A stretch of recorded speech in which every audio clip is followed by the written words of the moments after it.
Some kids will be going off to college for the first time. Exciting for the freshmen, but it could be an emotional time, that's for sure, for parents whose kids are stepping out on their own for the first time. Yeah, Amy Schmidt is the author and host of the Fearlessly Facing 50 podcast. She joins us now with tips for parents who will suddenly be empty nesters in just a few short weeks. Welcome back to the show.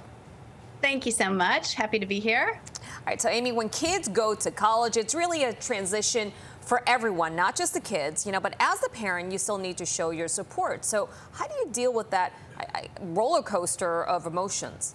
Exactly. The roller coaster of emotions is for sure. It's the sobering realization that all of a sudden it's a new era for your family. So first and foremost, I think parents, whether it's your first kid going off or your last kid and you're becoming empty nesters, to celebrate this time, to say, you know what, we've put in those blood, sweat, and tears of walking the halls at night and staying up for them to get home at curfew time. Aww. We've done it. So give ourselves that gift of what we've achieved as parents, and then give them that gift of freedom. That's what's so important right now, is to give them the tools. They've got them. They got them in their tool belt. Now they're ready to conquer things independently. Yeah, such good advice. So dropping your kids off, though, for the first time can trigger a lot of tears. Is it okay for your kids to see you cry? Oh, what a great question. Absolutely. Absolutely. Because you know what? You're sharing anxieties, and so are they. And you want to keep it real. You don't want to be walking around crying. I had a girlfriend that went to the grocery store and wasn't going to buy chocolate milk anymore because that kid had gone off to college, and she had to leave her carriage there because she was so sad about it. Now, she did that not in front of her kids. But you know what? We both have to come to the realization that this is something new for both of us. And it's going to take care and thought, just like any transition. So be open to your emotions. You have to do that. But don't walk around, crying every day. This is an exciting time for both you and for the child. You don't want them to feel guilty that they're going to school, right? You mentioned it, Amy, when kids move out, it really signals new roles for everyone in the family, not just the parent and the student going away, but also the other siblings. Like, what can parents do to make it easier for everyone in the family? For everybody in the family, it is a big transition. And we are shifting our role. And this part of the parenting journey, we're shifting from a caregiver to an advisor. And that's really challenging. That's something different for us. So as parents with kids going off, for those older kids that are now independent, we have to be active listeners. We have to be observers and validators in their life. And, for the other siblings that are left behind, so to speak, open that dialogue with them and make sure that they have maybe a family group chat, maybe just a sibling group chat. Have them look forward to Parents Weekend or Homecoming Weekend, so they can be part of that as well. But, do remember that we are shifting from that caregiver to that advisor, and that's a big step. Yeah, it sure is. So, not all kids adjust well to being away from home. It can be a really, really scary time. How can a parent be more supportive of that? That's such a great question, because everybody does handle this differently. Yeah. One thing that comes up often is communication and how often we should be communicating with our kids now that they've left the nest. And I think this is an important one.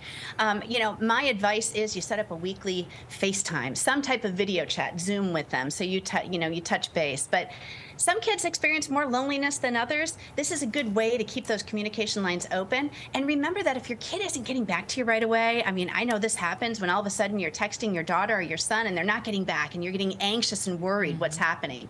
Actually transition that mindset to be thinking about this in a positive way. That's because your kid is getting involved, is forging new relationships, is, opening the dialogue with other kids and learning to be on their own. So don't look at that, not immediate text back as a bad sign. It's actually a good sign. And, make sure that you allow this grace period of settling in. When they first get there, they are involved in so many things, and they're trying to find their new friends and study skills, all of that kind of thing. So make sure you give them time, and don't be that parent that wants to go in and fix things. We do tend to be that generation. Gen Xers are helicopter parents. That's what we were labeled back in the day. And, we don't want to go in and fix this for them. We want to let them kind of get settled, get their feet on the ground, and don't fly in every weekend or take them out to dinner every weekend. Those are the weekends that they're actually forging new relationships, that they're trying new things. They're going to football games. So try to give them that period of grace, and they'll adjust, as you will too. And you mentioned it, once everything is settled on their end and they're comfortable at school, how can the parent adjust to this new life at home and not being so worried about that child being away? Yes, I love that. It's the time for the parents to celebrate. Just like I said at the beginning, you've done this, you've achieved this goal. So you've got some extra time now. You're not maybe driving them to practice or sitting on the soccer field this fall. So take that time to engage with your spouse or partner. Have some more family time together, whatever it is. But you know what? Celebrate this time because it really is something to be celebrated, and it's a journey. And it's just it's a whole lot of fun. I've gone through it 3 times. So it's the best time. I think it's the best time of the parenting journey. So on the third one, how quick did it take you to start celebrating? On the third one, it was pretty much as soon as we drove out after we got them unpacked in their dorm. Yeah, and it was only like 1 trip to Target compared to like 18 with my first kid. So you less is more. You learn in time. Amy, good to see you back. Thank you so much for joining us today. Thank you. Take care. All right, if you'd like some more information or to listen to Amy's podcast, head over to her website, fearlesslyfacing50.com.